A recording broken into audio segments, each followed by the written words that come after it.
dan teman-teman semua. Perkenalkan, kami dari kelompok 1 atas nama Ari Purwanti dan Soraya Dina Amalia akan mempresentasikan materi yang pertama, yaitu kemajuan peradaban Islam dalam berbagai bidang. Next. Ya, kemajuan peradaban Islam ini sekitar abad 7 sampai dengan abad 10 Masehi, Islam berkembang dengan pesatnya. Meliputi wilayah-wilayah yang sangat luas dengan penguasaan ilmu pengetahuan, peradaban, dan kebudayaan yang sangat maju dan tinggi. Kejayaan Islam ini merupakan hasil perjuangan yang tidak mengenal lelah, baik yang dirintis dan dipelopori oleh Rasulullah Shallallahu Alaihi Wasallam beserta para sahabatnya, diteruskan pada zaman Khulafaur Rasyidin, dinasti Umayyah, dinasti Abbasiyah, dinasti Umayyah Andalusia, dan dinasti Fatimiyah. Next. Kemajuan peradaban Islam ini dibagi menjadi 3 masa. Yang pertama yaitu Kesultanan Utsmani. Didirikan oleh Utsman, putra Artogol dari kabilah Oghuz di Mongol. Awalnya datang ke Turki untuk meminta suaka politik kepada penguasa Seljuk dari serangan tentara Mongol. Utsman dipercaya menjadi panglima perang dinasti Seljuk, menggantikan ayahnya.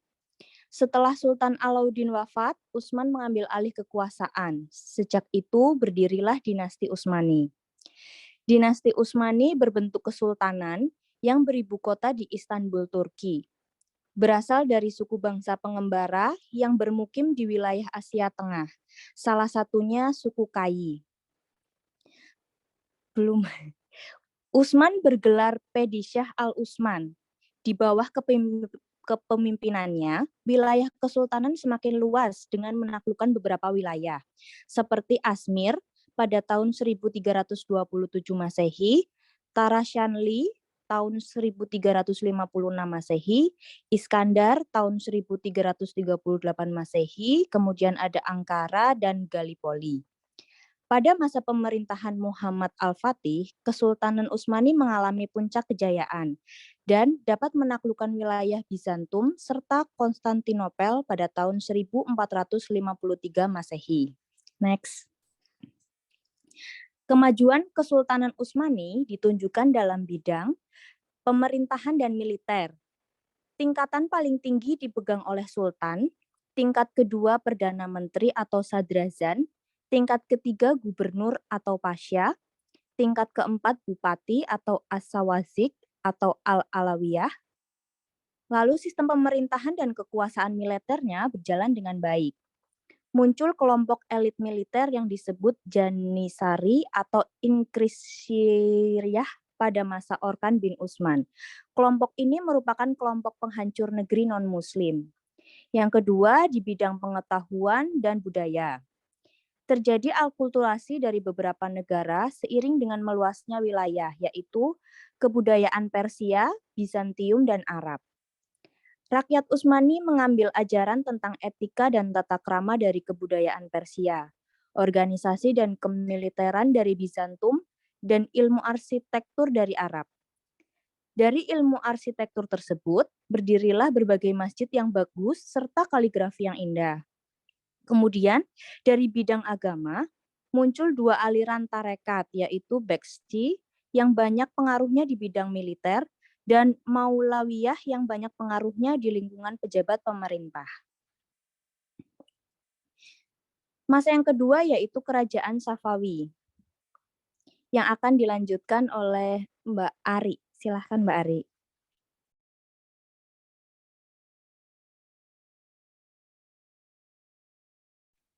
Ya, terima kasih. Yang kedua, Kerajaan Safawi. Didirikan oleh Syah Ismail pada 907 Hijriah atau 1500 Masehi.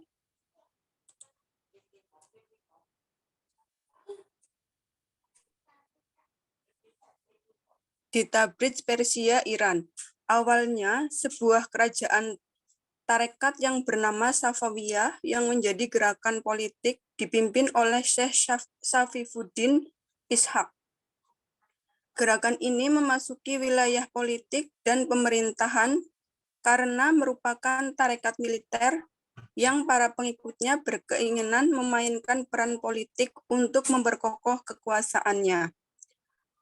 Kegiatan politik dipertajam pada pemerintahan Ismail, sehingga Ismail dianggap sebagai pendiri kerajaan Safawi. Dibentuk semacam kesatuan tentara agama atau Qizilbashi atau si kepala merah pada pemerintahan Haidar. Ismail menerapkan Syiah Isra Asyariah sebagai agama negara. Sebelumnya, Persia berada di bawah kekuasaan Sunni, maka ia mendatangkan ulama Syiah dari Irak, Bahrain, dan Lebanon. Untuk tujuannya, program ini mengalami pertentangan yang berat karena tidak mudah mengubah ideologi rakyat dari Sunni ke Syiah. Banyak pula sastrawan dan ulama Sunni yang dibunuh demi menerapkan Syiah ini. Syiah Ismail terus melanjutkan penaklukan sampai ke seluruh Iran, Hert maupun Diyarbakir atau Turki, dan Baghdad dengan dukungan pasukan Qizilbashi. Pada masa pemerintahan Shah Abbas, yaitu tahun 1588 sampai 1629, kerajaan Safawi mengalami puncak keemasan, tidak hanya meredam konflik internal dan merebut wilayah yang melepaskan diri, tetapi Shah Abbas juga mampu melebarkan wilayahnya ke Tabriz, Sirwan, dan Kepulauan Hormuz. Bahkan pelabuhan Bandar Abbas. Shah Abbas ingin melepaskan diri dari ketergantungan dukungan kekuatan militer Qizilbashi. Maka ia membentuk kekuatan militer yang terdiri dari budak Kaukasus dan Georgia. Strategi ini berhasil mengusir kekuatan Uzbek di Kirazan pada tahun 1598.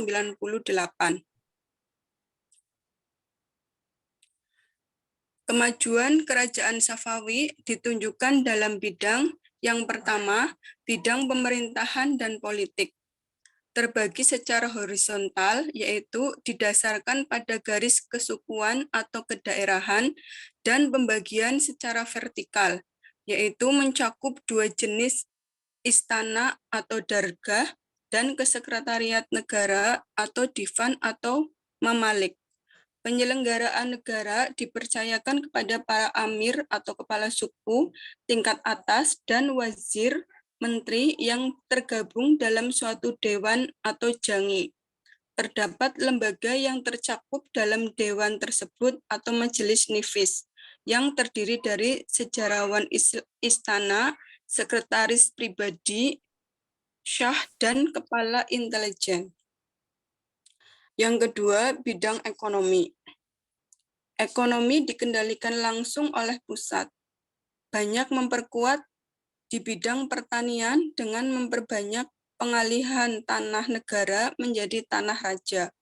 Pertumbuhan ekonominya semakin baik karena stabilitas keamanan yang dinamis dan situasi dalam negeri yang terkendali. Pelabuhan Bandar Abbas menjadi jalur perdagangan antara timur dan barat, sehingga sektor perdagangan semakin maju. Di bidang pertanian, mengalami kemajuan terutama di daerah bulan sabit yang subur. Selanjutnya, bidang ilmu pengetahuan.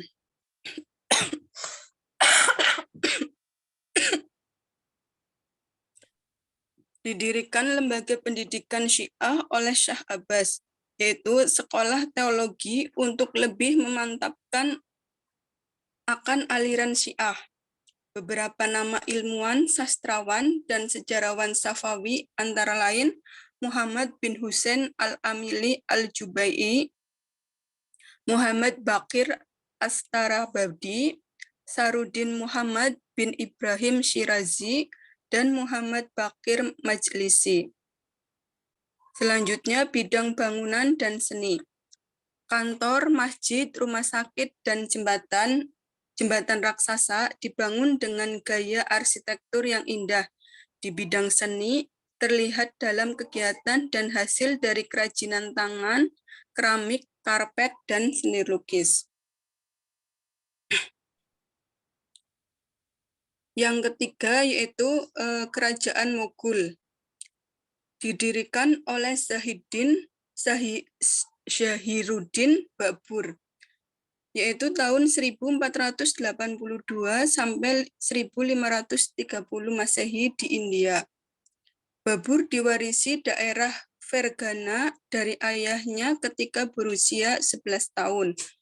Berdirinya kerajaan Mughul di India menimbulkan serangan dari kerajaan Hindu. Serangan ini dapat dikalahkan oleh Babur. Babur memerintah selama 30 tahun. Setelah wafat digantikan oleh putranya Humayun yang hanya memerintah selama 9 tahun karena kondisi dalam negeri tidak aman dengan munculnya pemberontakan. Humayun meninggal dan digantikan oleh anaknya yang berusia 14 tahun, Akbar. Urusan pemerintahan diserahkan kepada Bairam Khan. Ketika Akbar dewasa, ia memperluas wilayah dengan menaklukkan daerah Khundar, Khond, Orissa, dan Asingah. Pemerintahan dijalankan secara militeristik. Pemimpin daerah dipimpin oleh seorang komandan atau sipah saleh. Terjadi kemajuan di berbagai bidang, misalnya ekonomi dan pertanian, yang dipacu oleh stabilitas politik yang aman dan pemerintahan yang stabil. Karya Malik Muhammad Jayadi yang berjudul Padmayat menjadi karya sastra yang paling menonjol. Demikian juga pembangunan masjid indah dan megah yang berlapis mutiara yang disebut Taj Mahal. Terima kasih. Mungkin itu presentasi dari kami. Barangkali ada pertanyaan. Terima kasih. Minimal 3 ya, 3 pertanyaan. Minimal gitu, Pak. Iya.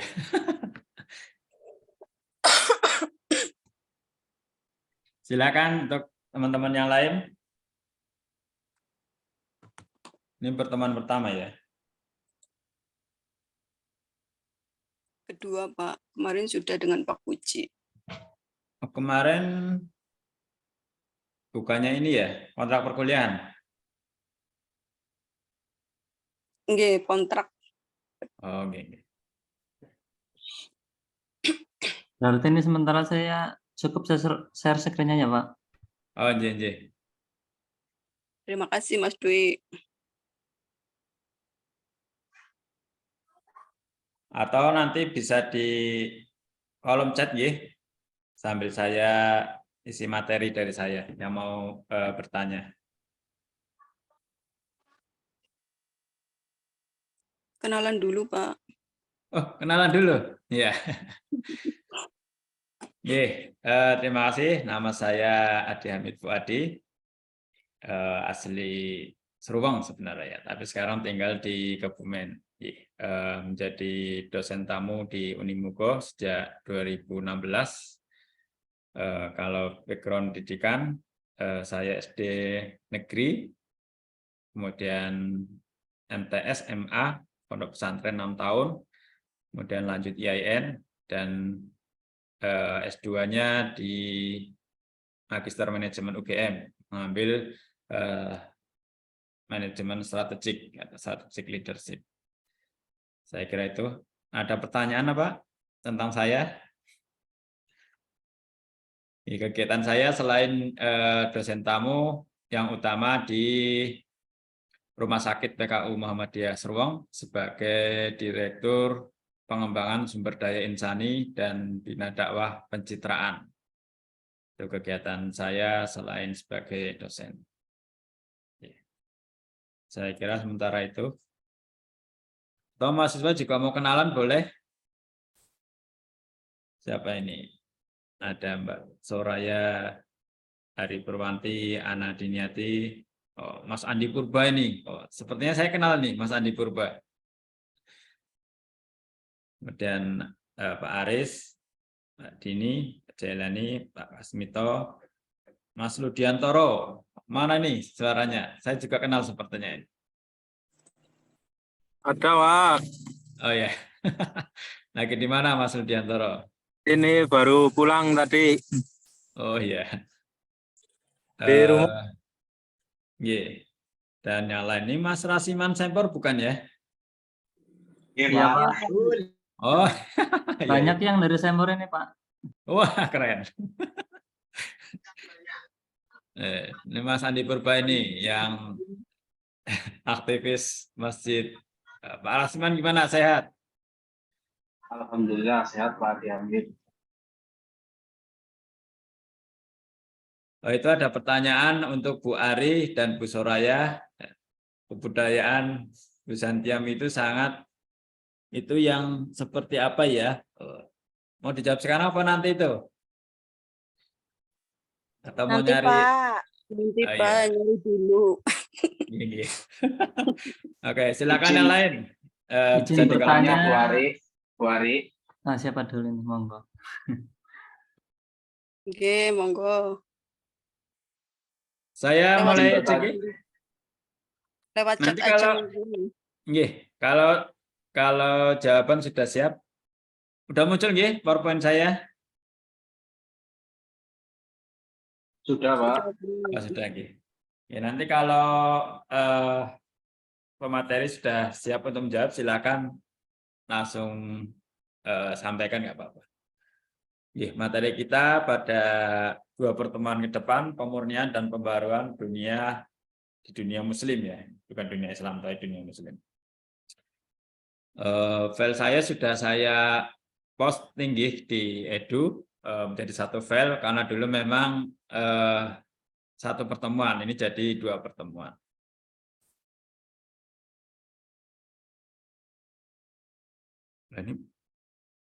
Oh, ini kenalannya ya. Ya, nanti untuk apa? Untuk PowerPoint dan makalah bisa dikirim via WA, itu yang kuning, atau email juga. Email juga boleh, oke ya. Ini kalau dulu materinya satu pertemuan ada 3 chapter, mungkin nanti akan terbagi pertemuan pertama di A dan ya sedikit B mungkin menyinggung, dan untuk pertemuan kedua lebih ke B dan C ya. Sebagai prolog tentang hakikat pembaharuan ya, banyak frasa ya, frasa pembaharuan dengan beberapa definisi. Yang pertama, pembaharuan itu bisa dikatakan produk yang kita perbarui pada mulanya memang pernah ada dan pernah dialami orang lain. Ini banyak ya contohnya ya, pernah ada dan pernah dialami orang lain, tapi diperbarui, sesuai dengan zamannya. Kemudian yang kedua, produk itu sudah dianggap usang dan sudah tidak relevan dengan zaman sekarang. Ya, mungkin ini bisa jadi contoh seperti penentuan kalender ya. Jika pada zaman Nabi ar-ra'yu bil ain, dengan mata, mungkin sekarang yang relevan adalah bil ilmi ya. Ru'yah bil ilmi, dengan ilmu, yaitu dengan ilmu hisab atau ilmu astronomi untuk menentukan kalender, baik jam, hari, minggu, bahkan atau bulan dan tahun. Kemudian yang ketiga, produk itu kembali diaktualkan dalam bentuk kreasi baru. Contohnya apa ya? Produk itu kembali diaktualkan dalam bentuk kreasi baru. Ya mungkin seperti zakat ya, zakat tapi dengan kreasi baru ya. Misalnya sekarang bisa dengan zakat online ya. Yang dulu mungkin harus bertatap muka, tapi sekarang untuk kemudahan tidak harus bertatap muka dalam berijab ketika menyerahkan zakat. Kemudian dari Harun Nasution tentang pembaruan bisa berarti modern, modernisasi, dan modernisme. Ini dalam wilayah muamalah duniawiyah. Ya. Kalau dalam wilayah muamalah duniawiyah, kita wajib melakukan bid'ah, wajib melakukan modernisasi, wajib melakukan pembaharuan dalam arti berbeda sesuai dengan zamannya. Kemudian menurut Salimi berpendapat bahwa pembaharuan itu identik dengan modernisasi, tajdid adalah pembaharuan, ya sama maknanya. Kemudian ada juga yang mendefinisikan pembaharuan atau tajdid yaitu dari aspek terminologis, yaitu pembaharuan dalam hidup keagamaan, baik bentuk pemikiran maupun gerakan sebagai tanggapan atas tantangan internal maupun eksternal yang menyangkut keyakinan dan urusan sosial umat. Ya, adanya cara-cara baru.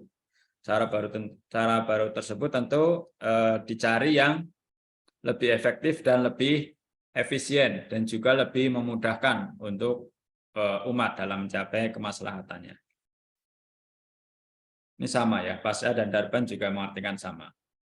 Kemudian Harun Nasution lain juga berpendapat bahwa pembaharuan atau tajdid merupakan upaya untuk menyesuaikan paham keagamaan Islam dengan perkembangan baru akibat kemajuan iptek modern. Ya, banyak contoh ya yang harus kita relevansikan sesuai dengan zaman. Nah, yang terpenting bahwa hukum alam dan wahyu tidak bertentangan. Paham taklid diganti dengan paham ijtihad atau dalam bahasa Muhammadiyah dengan paham ittiba ya, bukan taklid. Bukan taklid tapi ittiba, mengikuti karena tahu dasarnya. Kalau taklid mengikuti tapi tidak tahu dasarnya, asal mengikuti. Hukum alam dalam bahasa agama berarti sunatullah. Berarti sunatullah dan wahyu tidak mungkin bertentangan. Kemudian yang pertama, kemajuan dan kemunduran peradaban Islam. Saya kira nggak perlu disampaikan, karena tadi sudah disampaikan. Ini ada dinasti Umayyah, masa kemajuan, dinasti Abbasiyah, dinasti Umayyah, dan dinasti Fatimiyah. Kemudian kemunduran peradaban Islam yang pertama karena krisis dalam bidang sosial politik. Wah, ini penting ya untuk menyambut tahun 2024. Jangan sampai tahun politik 2024 ini justru malah menjadi kemunduran peradaban Islam di Indonesia ya. Karena apa? Yang pertama, perilaku politik yang tidak sesuai ajaran Islam. Ini berpolitik dengan menghalalkan segala cara untuk mencapai kekuasaan. Dan karena diniati dengan menghalalkan segala cara, maka ketika dia berkuasa, maka tentu akan tidak sesuai dengan ajaran Islam. Kemudian memahami Al-Quran hanya dengan rasionalitas. Karena dalam paham Muhammadiyah, memahami Al-Quran tidak cukup dengan burhani, tidak cukup dengan akal, tapi juga dengan irfani, dengan hati nurani. Kemudian yang ketiga, krisis dalam bidang sosial politik saat itu terjadi juga karena tidak berpikir dan memiliki akal yang kritis sebagai obor kemajuan. Di sisi lain ada yang sangat rasional, di sisi lain sangat irasional. Kemudian penyebab kemunduran peradaban Islam yang kedua adalah krisis dalam bidang keagamaan, yaitu tertutupnya pintu ijtihad. Karena saat itu dianggap bahwa ijtihad para imam mazhab dianggap sudah cukup, jadi tidak perlu ijtihad lagi. Tapi justru ini yang menjadi penyebab utama mundurnya umat Islam. karena perkembangan zaman, ijtihad para imam terdahulu sudah tidak relevan dengan zaman sekarang. Hal itu atau zaman Ibnu Taimiyah. Beliaulah yang ulama yang membuka kembali pintu ijtihad setelah sekian tahun pintu ijtihad ditutup. Kemudian yang ketiga, kemunduran peradaban Islam karena krisis dalam bidang pendidikan dan ilmu pengetahuan. Sepinya kegiatan ilmiah untuk penelitian dan percobaan. Atau yang kedua, pusat ilmu pengetahuan dipergunakan dan dibakar sampai habis berkalang tanah. Nah, mengapa perlu pemurnian dan pembaharuan dalam dunia Islam? Ini Allah berfirman dalam Quran surah Ar-Ra'd ayat 11, "Innallaha la yughayyiru ma biqaumin hatta yughayyiru ma bi anfusihim." Allah tidak akan pernah merubah suatu kaum sampai mereka mau merubah diri mereka sendiri. Inilah perlunya pemurnian dan pembaharuan. Karena Allah tidak akan merubah selama kita tidak melakukan inovasi atau pembaharuan. Ini dasar kuat perlunya pemurnian dan pembaharuan di dunia Islam. Yang saat itu Ibnu Taimiyah lah yang kemudian membuka lagi pintu ijtihad agar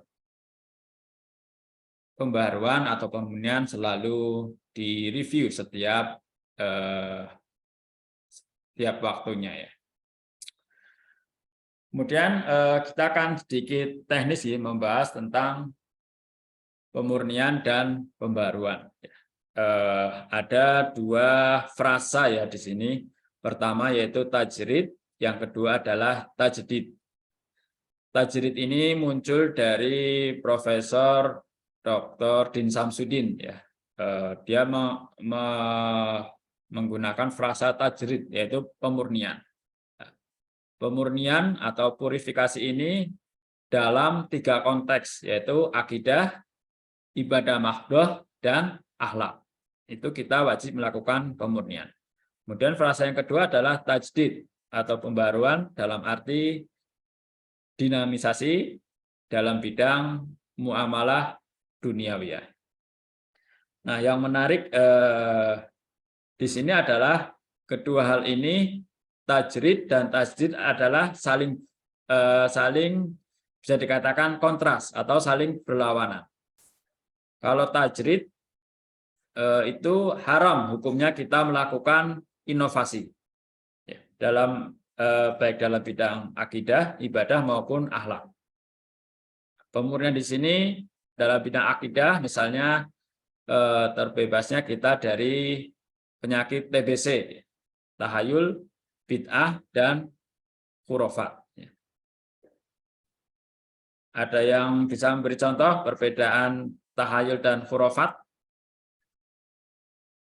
Resen kalau ada ya. Dalam bidang akidah, misalnya tahayul, itu kan berasal dari atau terjemah kita adalah menghayal. Seperti contoh,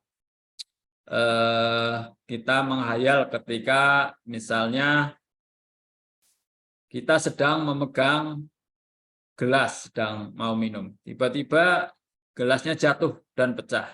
Lalu kita menghayal bahwa akan terjadi malapetaka pada diri kita. Atau kita sedang di sebuah ruangan tiba-tiba kejatuhan cicak. Lalu kita menghayal bahwa pasti akan ada malapetaka. Nah, itu yang dinamakan tahayul. Atau misalnya ketika pernah saya berlatih futsal, tiba-tiba saya dikerubungi kupu-kupu. Tiba-tiba ada yang mengatakan, wah Ustadz Hamid ini sebentar lagi akan dapat rezeki banyak. Ya itu sebenarnya menghayal atau tahayul. Ya tapi saya aminkan saja. Amin, amin, amin. Semoga dapat rezeki yang banyak.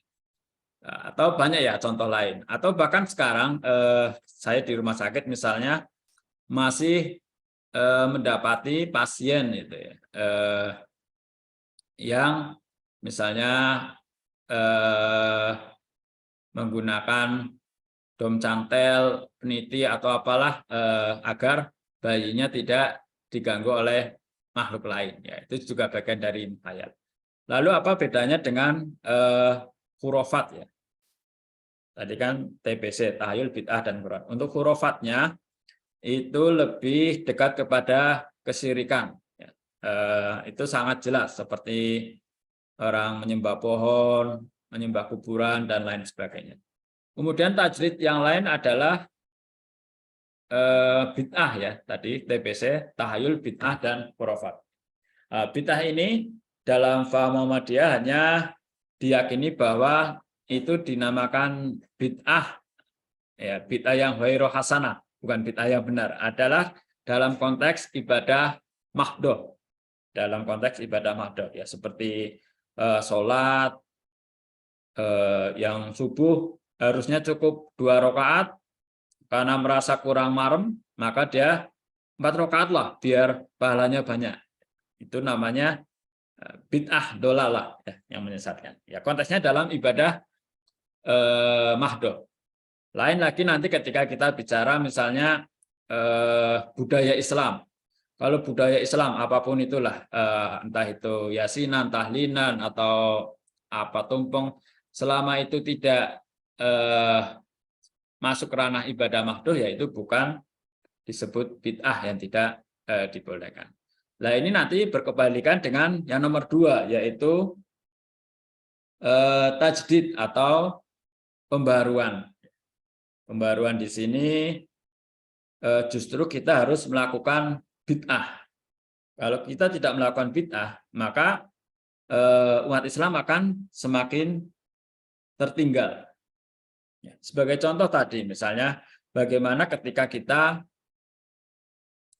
menentukan kalender, ya, kalender hijriah misalnya. Kalau kita masih dengan apa yang dilakukan Rasulullah, maka kita akan tertinggal. Karena dalam konteks muamalah dunyawiyah, Rasul sendiri mengatakan, antum a'lamu bi umuri dunyakum. Kamu sesungguhnya lebih tahu dengan urusan dunia kamu. Ya. Itu dalam konteks muamalah dunyawiyah.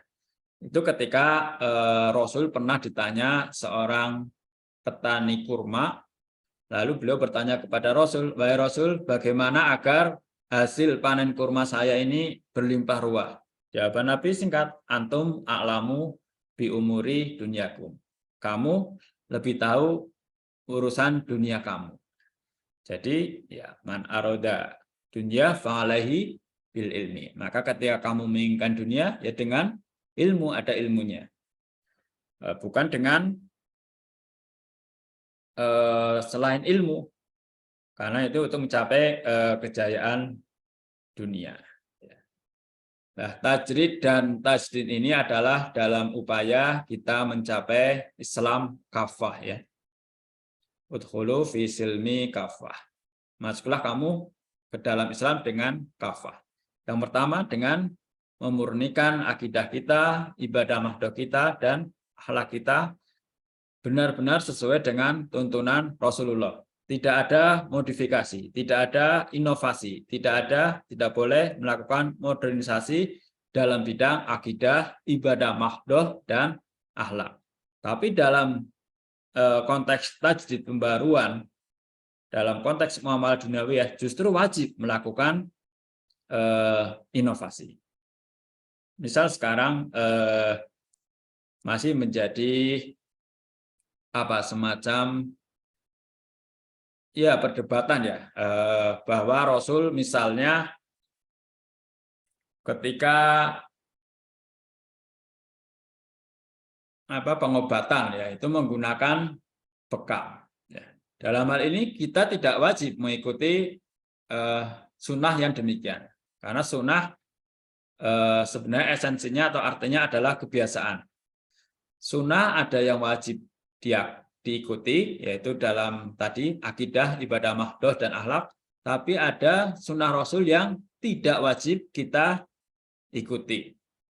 Dalam konteks muamalah duniawiyah, banyak sunnah Rasul yang tidak wajib kita ikuti. Bagaimana Nabi ketika makan menggunakan 3 jari, ya tidak wajib kita ikuti karena itu sunnah dalam konteks muamalah duniawiyah. Atau ketika atau sunnah Rasul belajar memanah. Kita tidak wajib belajar memanah karena itu masuk sunnah dalam ranah muamalah duniawiyah. Sekarang udah eranya roket, ya. Roket, bom atom. Kalau kita masih berkutat dengan panah memanah, ya tentu akan semakin tertinggal oleh kemajuan zaman. Ini boleh, ini sunnah yang tidak wajib diikuti oleh kita, yaitu sunnah dalam konteks muamalah duniawiyah. Apalagi masih banyak ya contoh sunnah-sunnah yang memang tidak wajib kita ikuti. Saya kira itu pengantar pertama. Silakan untuk merespon jawaban yang ada di jawaban pertanyaan yang ada di kolom chat ya. Ini yang pertama dari siapa? Dari Ibu Sevia Kristianti Nurhalisa. Izin bertanya Bu Ari dan Bu Soraya, kebudayaan Bizantium itu yang seperti apa ya? Terima kasih. Sudah ada jawabannya Bu Ari? Saya juga ingin tahu nih jawabannya. Dan Bu Soraya?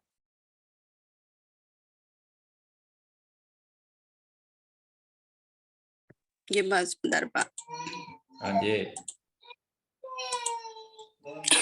Saya mau mencoba menjawab, Pak, Ye. untuk pertanyaan dari Mbak Sevia tentang kebudayaan Bizantium seperti apa. Itu yang saya baca untuk Bizantium sendiri itu merupakan Kekaisaran Romawi Timur yang pusat pemerintahannya itu di Konstantinopel atau Turki. Untuk pemerintahannya dipimpin oleh kaisar yang penduduk, penguasa, bahasa, budaya, dan agamanya itu lebih bersifat Yunani. Untuk agamanya sendiri saya cari referensi itu mayoritas Kristen, Pak. Oh iya, oke. Good answer. Very good. Kemudian nomor 2 dari Pak Andi Purba. Tanya Bu Ari, maksud dan tujuan dari pemurnian Islam itu apa? Maksud dan tujuan dari pemurnian Islam itu apa? Tujuannya itu untuk memahami dan melaksanakan agama Islam sebagai yang pernah diajarkan oleh Rasulullah, yang pernah dicontohkan oleh Nabi Muhammad, supaya menjadi kehidupan di dunia sepanjang di agama Islam, gitu Pak. Sudah. Maksud dan tujuan dari pemurnian Islam. Ya, tadi sudah saya sampaikan ya, pemurnian Islam itu berarti purifikasi dalam ranah akidah ya. Misalnya kita bebas dalam ranah akidah, ibadah mahdoh atau ibadah khusus dan akhlak. Misalnya kita bebas dari penyakit syirik dan TBC, syirik dan tahayul bid'ah khurafat. Itu harus bersih. Akidah kita harus bersih dari itu. Itu tujuan pemurnian Islam itu. Dan juga bid'ah ya, tadi tidak melakukan modifikasi pada ibadah-ibadah mahdoh. Misalnya haji sudah ditetapkan di Mekah, ya jangan kemudian mencari tempat lain. Karena memang haji manistatotum bagi siapa yang mampu. Kalau memang nggak mampu ya tidak perlu berangkat. Apalagi membuat Ka'bah sendiri ya, untuk haji. Kalau di luar ibadah mahdoh maka itu bukan bid'ah yang dimaksud. Tapi itu adalah lebih kepada budaya agama. Kemudian dari Pak Rasiman, ya. Izin bertanya Bu Ari dan Mbak Ayah, faktor apa yang paling mempengaruhi kemajuan peradaban Islam pada masa itu? Faktor apa yang paling mempengaruhi kemajuan peradaban Islam pada masa itu?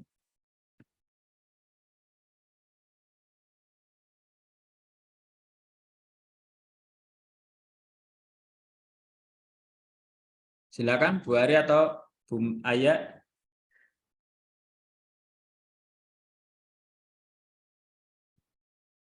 Belum Atau dapat mau skip? jawabannya, Pak, yang itu, Pak. Hah? Kenapa? Belum dapat jawabannya yang itu. Oh, mau di skip dulu, yang lain dulu ya. Ini di skip dulu. Atau nanti kita ini ya, di PPT lagi ini.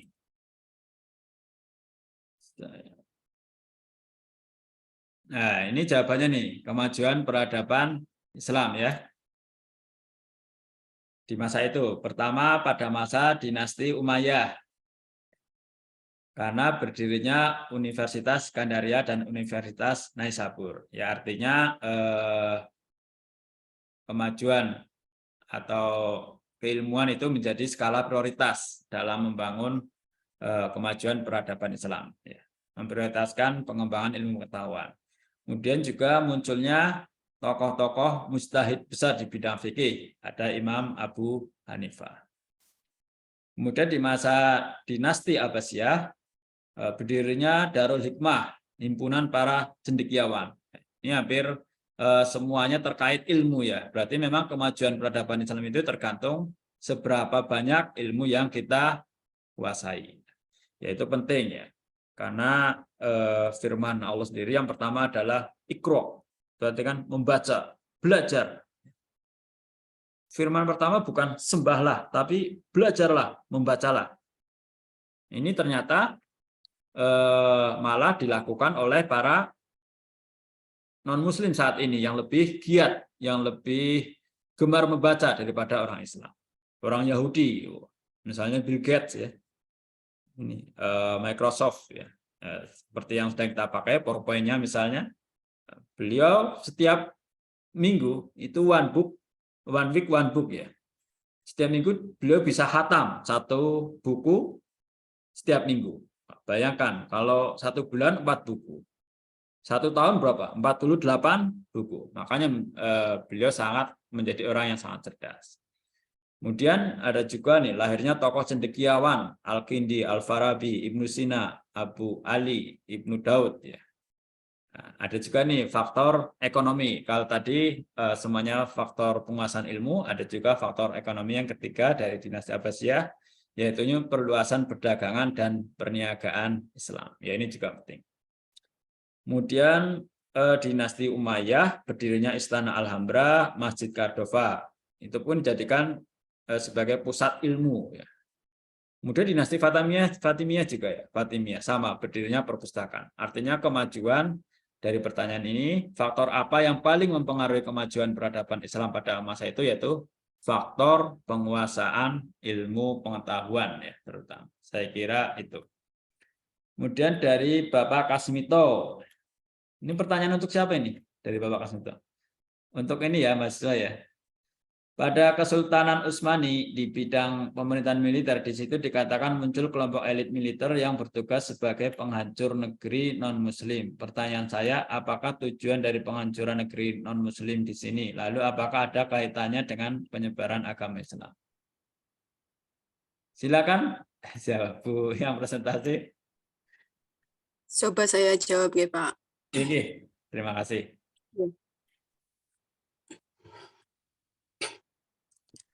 Tujuan dari penghancuran negeri non-muslim di sini, ini menurut saya nih Pak, karena di sini itu Kesultanan Utsmani itu Islam, negara ibaratnya Kesultanan Utsmani itu Islam, jadi negara-negara yang non muslim di situ berarti dianggapnya sebagai musuh. Jadi berpendapat untuk dihancurkan agar bisa dikuasai oleh negara yang muslim tersebut. Itu mungkin Pak. Good answer ya. Syukron kasih. Kemudian dari Bu Dwi R ya, izin bertanya Bu Ari dan Mbak Dini ya, diizinkan ya. Terkait perkembangan Islam tadi disebutkan ada kerajaan Safawi. Safawi. Kerajaan Safawi yang salah satu bentuk kemajuannya adalah di bidang ilmu pengetahuan, yaitu dengan didirikannya lembaga pendidikan Syiah oleh Syekh Abbas, yaitu sekolah teologi untuk lebih memantapkan akan aliran Syiah. Lembaga pendidikan Syiah oleh Syekh Abbas. Sepengetahuan saya, aliran tersebut merupakan aliran yang dianggap sesat. Jadi bagaimana kaitannya dengan kemajuan peradaban Islam? Wah, keren sekali. Ini kelasnya keren-keren ya. Pertanyaannya banyak, bermutu-bermutu. Silakan, Bu. Pertanyaannya ke Mbak Dini ya Pak. Berarti Mbak Dini yang menjawab. Oh, silakan. Berbagi tugas, berbagi pahala ya. Nggih, coba saya jawab ya Pak. Iya. Menurut saya itu kan pada saat itu tadi mana? Kerajaan Safawi. Pada saat ya kerajaan Safawi itu mungkin sekolah teologi itu menerapkan ibaratnya ilmu-ilmu yang tidak sesat, hanya sampai kesininya itu mengajarkan ada yang dibelokkan seperti itu Pak, mungkin ya Pak. Iya, betul. Itu Smart. mungkin seperti itu. Jadi pada saat itu mungkin ajaran yang di sekolah teologi itu sudah benar, tapi kesininya ada yang membelokkan ajaran tersebut hingga menjadi sesat. Itu. Terima kasih Pak. Ya, wes, good answer. Oh, sedang sakit ya? Sedikit menambahkan ya Pak. Iya, banyak juga boleh. Sedikit saja. Sesuai dengan referensi yang saya baca, ketika masa kerajaan Safawi itu dulunya penganut Syiah dijadikan sebagai mazhab negara. Iya. Terus di kerajaan Safawi itu dianggap sebagai peletak dasar pertama terbentuknya negara Iran. Lalu tarekatnya pada awalnya tarekatnya itu bertujuan untuk memerangi orang-orang yang ingkar dan pada akhirnya memerangi orang-orang ahli bid'ah, itu awalnya. Tetapi semakin ke sini disalahgunakan oleh penganut Syiah tersebut, Pak. Jadi tentara-tentara yang dulu pada masa kerajaan Safawi itu fanatik, ketika tidak menggunakan Syiah itu tidak benar, seperti itu. Yes, good answer. Very good ya. Sudah? Sudah, Pak. Benar nggih bahwa kita tidak bisa mengeneralisir bahwa Syiah itu sesat, ya. Tidak bisa. Karena dalam perjalanan hampir semua mazhab, golongan atau manhaj itu ada firqah-firqahnya ya, ada apalah ya, kubu-kubuan itu ya, ada kubu-kubuan. Bahkan ini mungkin terjadi ya di Indonesia, misalnya dua ormas terbesar di Muhammadiyah, di NU, ya kita melihat kan ada yang seperti itu, ada yang kita anggap ya sedikit sesat, melenceng, ya ada Muhammadiyah garis lucu, ada NU garis lucu, ada Muhammadiyah garis lurus, ada NU garis lurus. Nah, itu kan berarti sama saja mengatakan, oh berarti ada ya Muhammadiyah garis nggak lurus, NU garis nggak lurus. Ya. Syiah sendiri memang seperti itu. Ada yang memang masih sesuai dengan firqah Syiah, ada yang masih sesuai dengan Al-Quran dan As-Sunnah. Tapi tidak sedikit juga ada firqah-firqah Syiah yang jauh melenceng dari Al-Quran dan As-Sunnah. Yang kita lihat di medsos itu memang mayoritas adalah Syiah-Syiah yang memang keluar dari Al-Quran dan As-Sunnah Maqbulah. Sehingga kita atau publik mengklaim bahwa Syiah itu sesat. Tidak bisa mengeneralisir bahwa Syiah itu sesat, karena Syiah itu sudah banyak ya, banyak ragamnya, banyak firqahnya, banyak kelompoknya, banyak kubunya seperti itu. Mungkin ada pertanyaan lain? Izin Cukup loh, Pak. Cukup loh. Jadi, tafadhol. ini mungkin bukan ke Mbak Ari sama Mbak Soraya, kasihan ditanya terlalu banyak. Malah bagus, biar dosennya senang.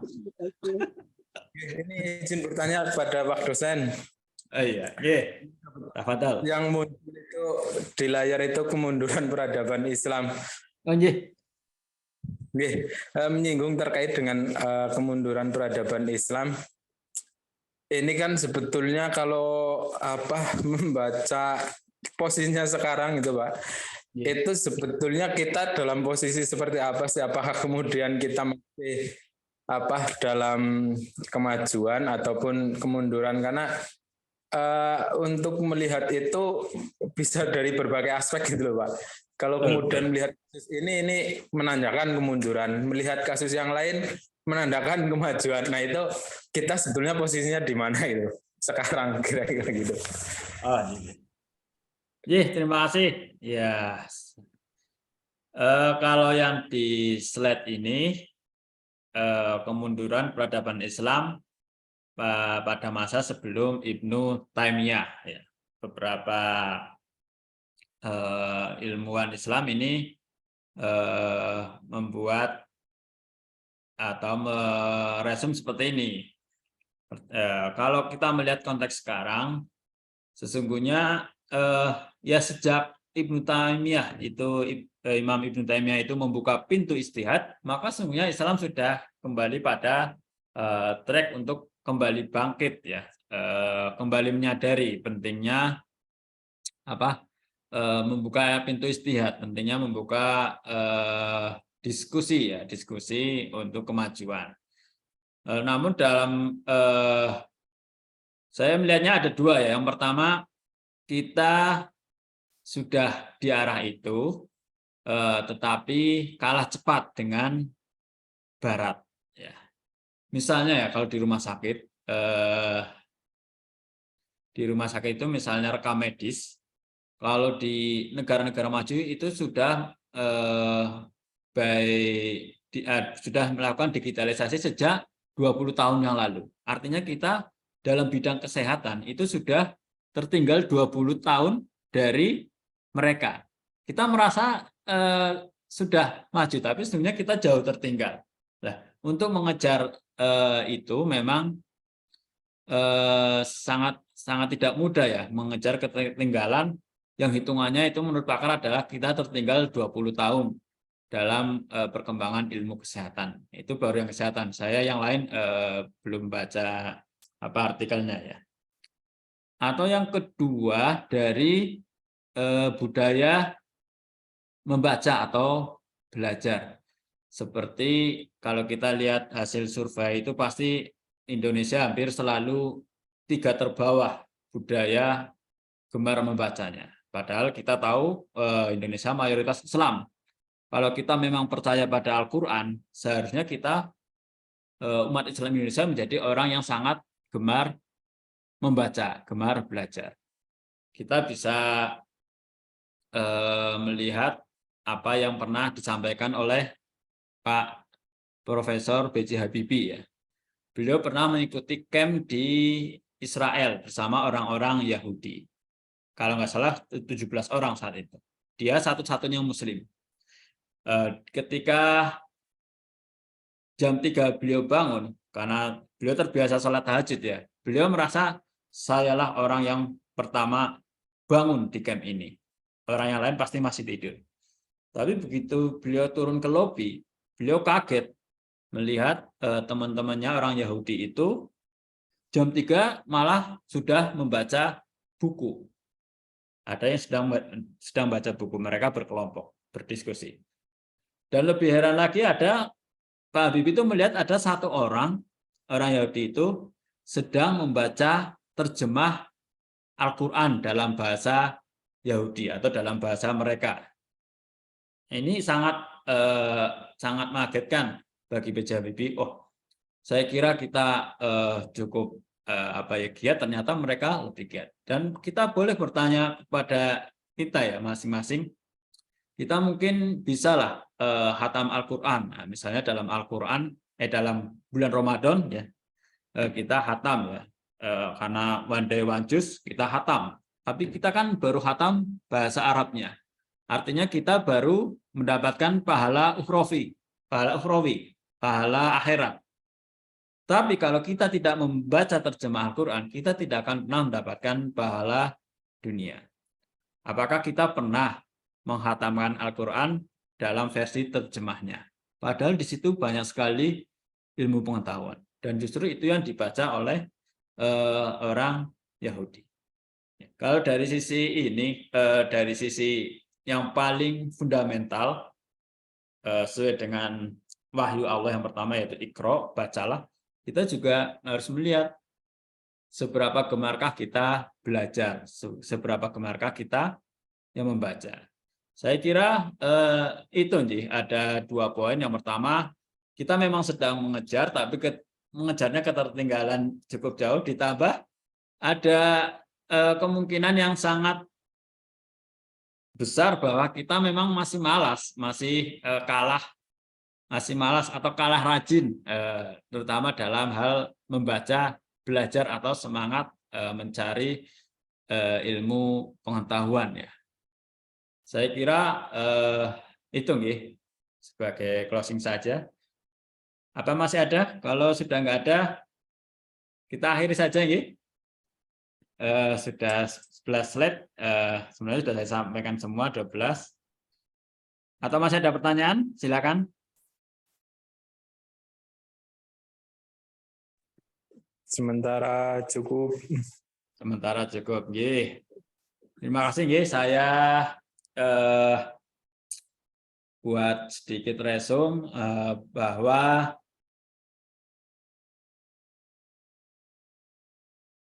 materi kita saat ini pemurnian dan pembaruan di dunia Islam tentunya harus bisa menggugah diri kita, paling tidak untuk diri kita. Lebih syukur lagi tentu untuk anak cucu kita. Bagaimana kita lihat jelas di sini bahwa muara dari kebangkitan kita, kebangkitan umat Islam itu adalah seberapa banyak ilmu pengetahuan yang kita kuasai. Nah, kita coba mari berdakwah mulai dari orang terdekat kita, dari keluarga kita ke anak kita, bagaimana agar keluarga kita ini punya budaya gemar membaca buku. Bisa misalnya kasih target. Kalau 1 bulan bisa 1 buku saja, ya nggak usah seperti Bill Gates ya. Anak kita kasih hadiah. Ayo nak, kamu baca buku ini. Ini bagian dari kita mempersiapkan ya masa depan anak-anak kita, agar anak-anak kita ya unggul baik di dunia dan akhirat. Unggul di dunia dan akhirat ya dengan ilmu. Man arada dunya fa'alaihi bil ilmi, wa man arada al-akhirah fa'alaihi bil ilmi. Wa man arada ma fa'alaihi bil ilmi. Barang siapa ingin memperoleh kejayaan dunia ya dengan ilmu dunia. Barang siapa yang ingin memperoleh kejayaan akhirat dengan ilmu akhirat. Barang siapa yang ingin memperoleh kejayaan keduanya ya harus belajar ilmu dunia dan ilmu agama. Saya kira itu mudah-mudahan kita dapat mengambil hikmah dan untuk diri kita sendiri, dan akan lebih baik kita wariskan budaya gemar membaca kepada anak-anak kita, terutama ya kita harus memberi contoh, menyuruh mereka membaca, juga kita harus ya rajin membaca juga. Saya kira demikian. Terima kasih kepada seluruh mahasiswa manajemen ya, manajemen ini. Mari kita tutup pertemuan ini dengan membaca hamdalah. Alhamdulillahirobbilalamin. Ini mohon maaf saya record. Biasanya saya share di YouTube saya. Terima kasih. Assalamualaikum warahmatullahi wabarakatuh. Waalaikumsalam warahmatullahi wabarakatuh. Pak Hamid, yang terkait itu Pak, online atau offline Pak? Mungkin bisa dibahas dengan teman-teman. Kalau saya Bu, sejujurnya paling suka online. Oh iya sama Pak.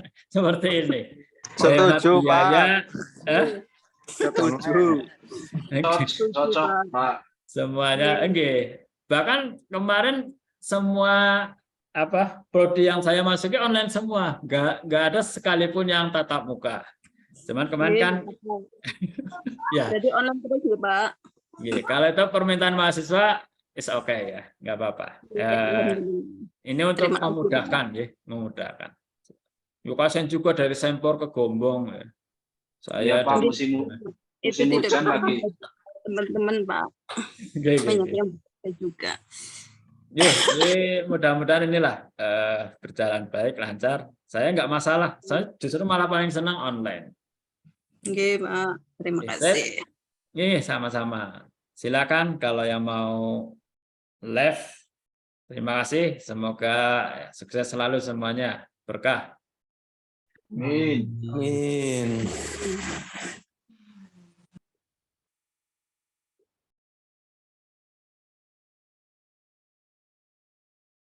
Pertanyaannya disantumkan, Bu. Besok nggak dinilai sama Pak Puji.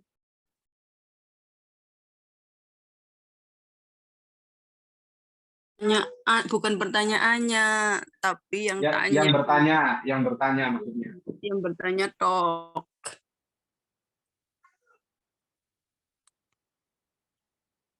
Saya izin end meeting ya. Mohon maaf. Oke, Pak. Terima kasih. Iya, sama-sama.